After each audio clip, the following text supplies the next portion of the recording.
SSC को लेकर एक बवाल खत्म नहीं हुआ था कि अब एसएससी के ही एग्जाम को लेकर फिर से बवाल शुरू हो गया है। 6 अगस्त को स्टेनो का जब एग्जाम हुआ तो बदइंतजामी की एक और तस्वीर देखने को मिली।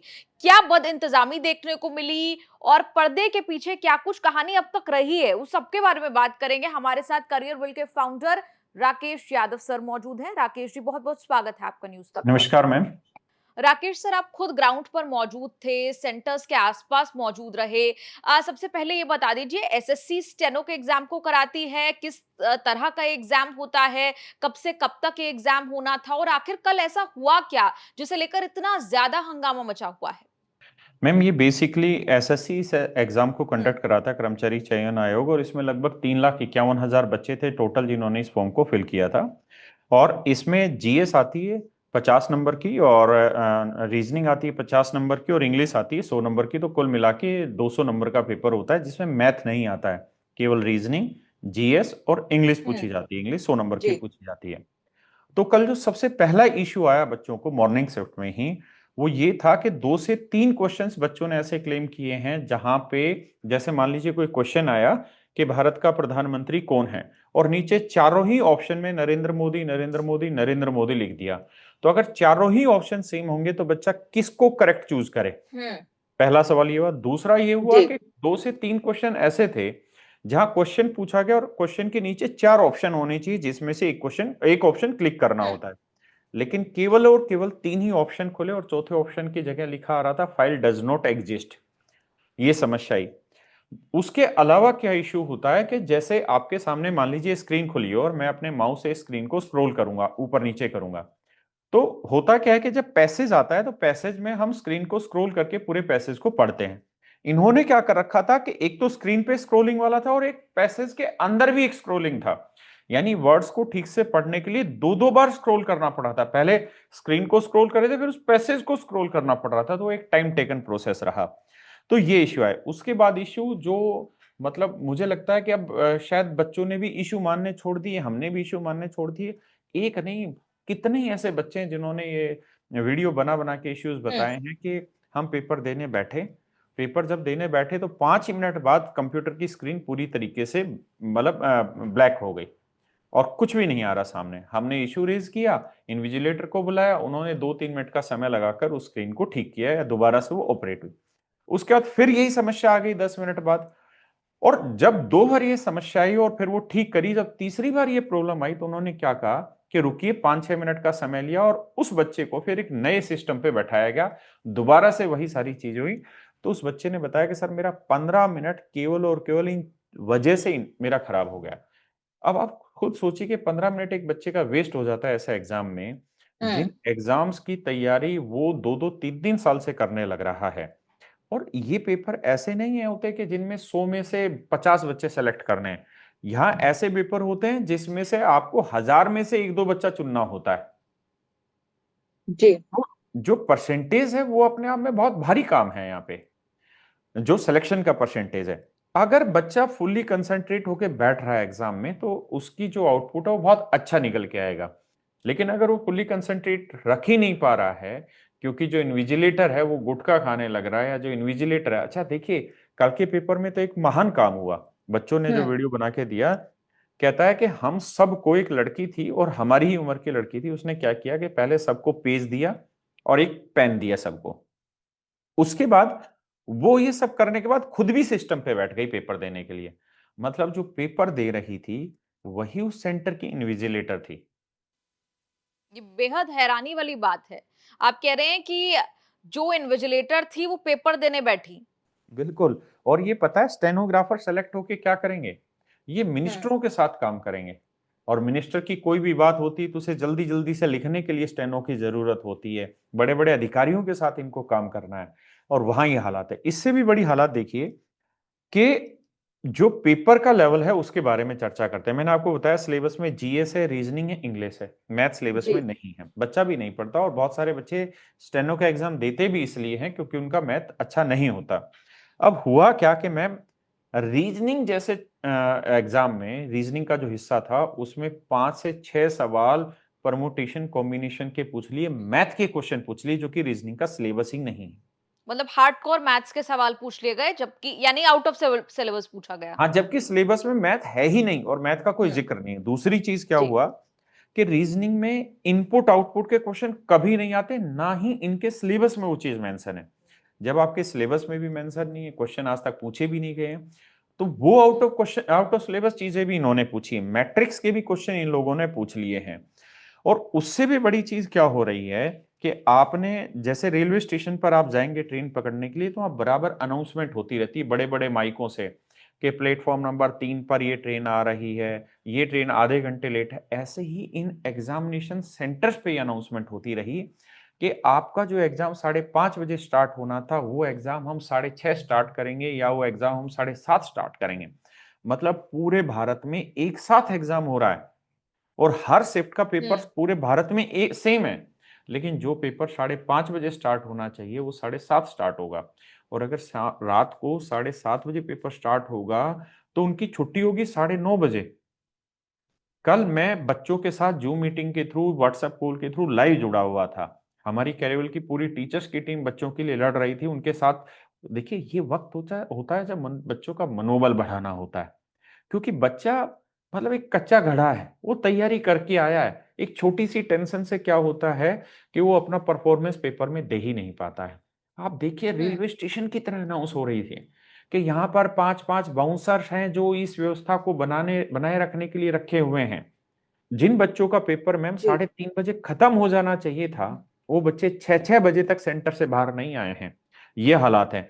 और उससे भी बड़ी बात सुनिए, मैं आपको कुछ क्वेश्चंस के उदाहरण देता हूं। कल अभिनय सर ने अपनी वीडियो में, देखिए बच्चे क्या है, सभी के साथ जुड़े हुए हम्म। होते हैं, तो उनको बच्चों ने भेजे, एक क्वेश्चन था कि एक आदमी पूर्व की ओर मुंह करके खड़ा हुआ है, वह 10 मीटर सीधे चलता है, फिर दाएं मुड़ता है, 10 मीटर चलता है, अब उसका फेस किस दिशा में होगा ये बताना। और इसके ऑप्शन जानते हैं क्या है? पहला ऑप्शन, सभी बिल्ली कुत्ते हैं, कुछ हम्म। कुत्ते बिल्ली हैं, सभी पक्षी बिल्ली हैं, कुछ बिल्ली कुत्ते हैं। अब आप देख रहे हैं क्वेश्चन क्या है और ऑप्शन क्या है। सर चकरा जाएगा ऐसे सवाल सुनकर। पता नहीं बच्चे कैसे एग्जाम दे पा रहे हैं। 3-3 4-4 क्वेश्चन हम्म। ऐसे हैं जो बिल्कुल अधूरे हैं। डिसीजन मेकिंग के ये क्वेश्चन होते हैं और इनमें रीजनिंग में 3-3 4-4 सवाल ऐसे बच्चों ने बताए हैं, क्लेम किया है कि क्वेश्चन कुछ और है और ऑप्शन हम्म। कुछ और है। अब माथा पीट लो, कैसे सिलेक्शन ले लोगे? अब आप हम्म। सोचिए, एग्जाम सेंटर कैसे हैं जहां पे इन्विजिलेटर आपका पेपर देने लग रहा है आपके साथ। मान लीजिए अगर मैं ही पेपर बनाने वाला हूं या मैं ही पेपर कंडक्ट कराने वाला हूं हम्म। और मैं ही आप बच्चों के साथ बैठ के पेपर दे रहा हूं, तो बच्चों की मनोदशा पे क्या फर्क पड़ेगा?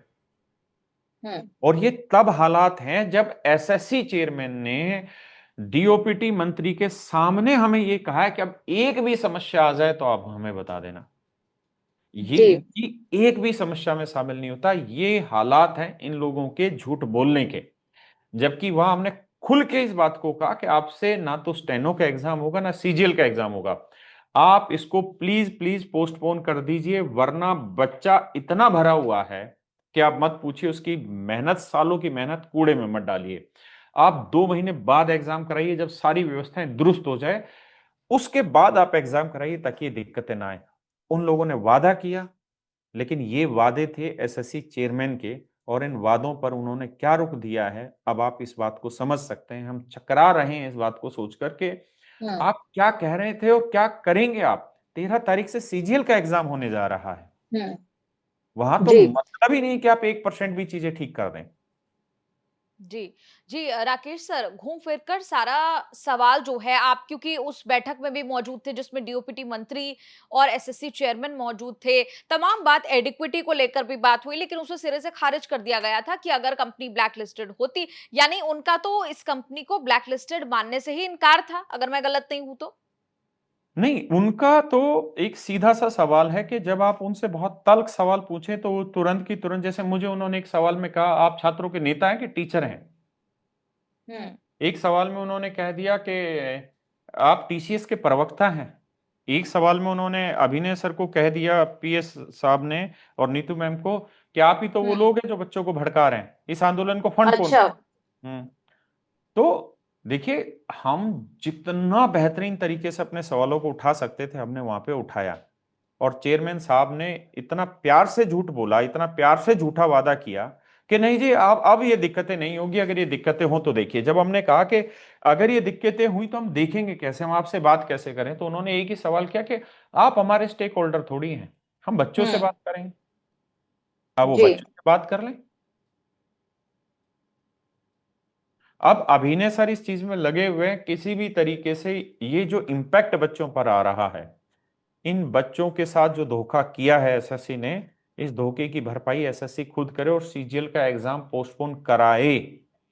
क्योंकि जब हम्म। तक सीजीएल का एग्जाम पोस्टपोन नहीं होगा, ये आप समझ नहीं सकते कि हमारे हाथों में भी नियंत्रण नहीं रह पाएगा फिर उसके बाद, अगर यही हालात इनकी सीजीएल में रही तो। जी।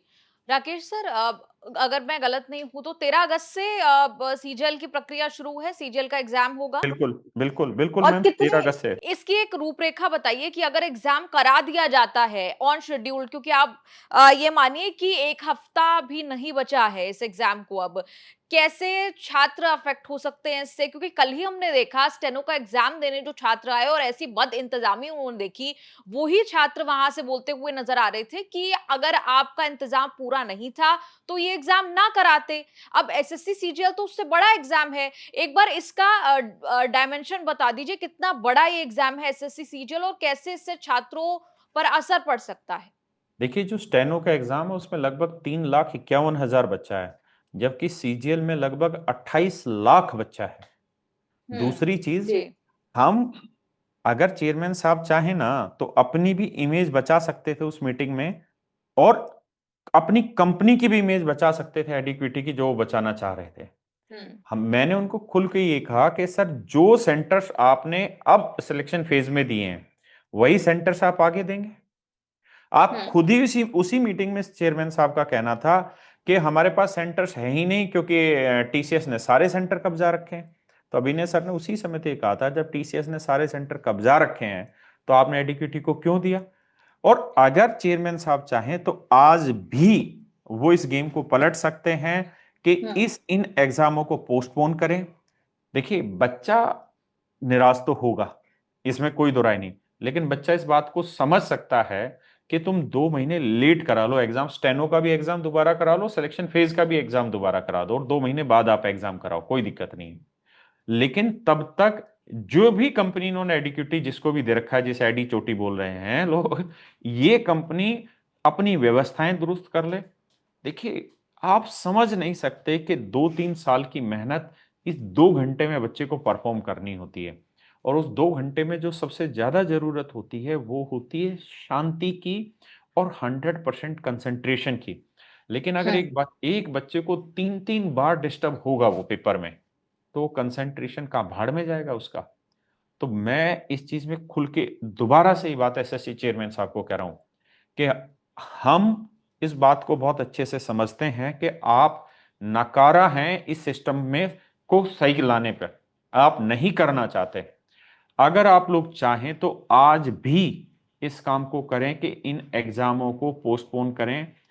5 लाख में अगर आप 53,000 बच्चों की समस्या खुद मान रहे हैं, और ये समस्या आपको मात्र दिखाई दे रही है या केवल समस्या दिखाई दे रही है छोटी सी 10% की, तो मतलब फिर आपकी नियति पर सवाल उठते हैं। मैं फिर एक ही बात कह रहा हूं, आप पेपर कैंसिल करो, पोस्टपोन कर दो 2 महीने बाद, बच्चों से हम हाथ जोड़ लेंगे, लेकिन इस 2 महीने बाद दिक्कत नहीं आनी चाहिए।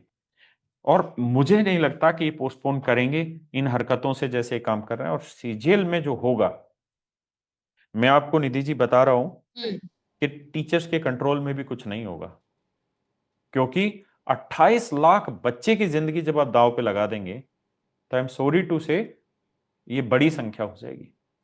क्योंकि अब 3,51,000 बच्चे और अब 28 लाख बच्चे पेपर में बैठेंगे, तो अभी भी एसएससी चाहे तो अपनी इज्जत बचा सकती है। ये जितने भी एग्जाम में बच्चे इंपैक्ट हुए हैं इन सारे बच्चों का रीशेड्यूल करें और आगे का एग्जाम पोस्टपोन करें। मेरा अभी भी इनके साथ ये है कि आपके पास ये मास्टर स्ट्रोक है, क्योंकि जो गलतियां आप कर रहे हैं उसे आप आने वाले कुछ दिनों में सुधार नहीं पाएंगे, ये तय है। और हम मीटिंग में आपसे जो बात करके आए थे उन मीटिंग की बातों पर आप खरा नहीं उतर रहे हैं। वो केवल और केवल बकौली और बातें बनी वाली चीजें हो गई, सिर्फ बातें थी। और हम इससे संतुष्ट नहीं है, इसलिए प्लीज प्लीज प्लीज अपने एग्जाम पोस्टपोन करिए। जी। राकेश सर, आप एग्ज़ाम पोस्टपोन करने की बात कर रहे हैं क्योंकि ज़ाहिर तौर पर स्टेनो के एग्ज़ाम में भी अब बदइंतज़ामी की तस्वीर सामने आई। चिंता ज़ाहिरीन तौर पर होनी भी चाहिए। अब क्या टीचर्स इस मामले को लेकर या एसएससी को लेकर एसएससी के खिलाफ क्या कोर्ट जाने की भी योजना बना रहे हैं? क्या कुछ ऐसी रणनीति आगे के लिए बनाई जा रही है, सोची जा रही है? हाँ, बच्चे ही जा रहे हैं मैम इसको व्यवस्था के लिए और अभिनय सर इस चीज़ में लीड कर रहे हैं। वो इन सारी चीज़ों पर लगे हुए हैं। तो जब तक पूरी योजना पूरी तरह सिरे पर नहीं चढ़ जाती तो मैं मीडिया में उसको अनाउंस करना ठीक नहीं समझ रहा हूँ। जी। उसमें कुछ वक़्त हमें दीजिए क्योंकि ऐसी चीज़ें हैं जो सुप्रीम कोर्ट के लिए सारी फाइलिंग वग़ैरह तैयार करनी होती है, सब कुछ वक़्त लगता है और उसमें क्या प्रक्रिया चल रही है वो अभिनय सर ही जानते हैं, मुझे उसकी पूरी इन्फॉर्मेशन नहीं है। जी। जी, राकेश सर, बहुत-बहुत शुक्रिया न्यूज़ तक से जुड़ने के लिए। लगातार हम भी इस कवरेज पर बने हुए हैं। पहले एसएससी पोस्ट फेज़ 13 में बदइंतज़ामी की तस्वीर और अब स्टेनो के एग्ज़ाम में आगे आने वाले सीजीएल को लेकर पोस्टपोन करने की अब माँग हो रही है। चूँकि लगता है कि वेंडर तैयार नहीं है, एसएससी तैयार नहीं है इसके लिए। राकेश सर, आपका बहुत-बहुत शुक्रिया न्यूज़ तक से जुड़ने के लिए।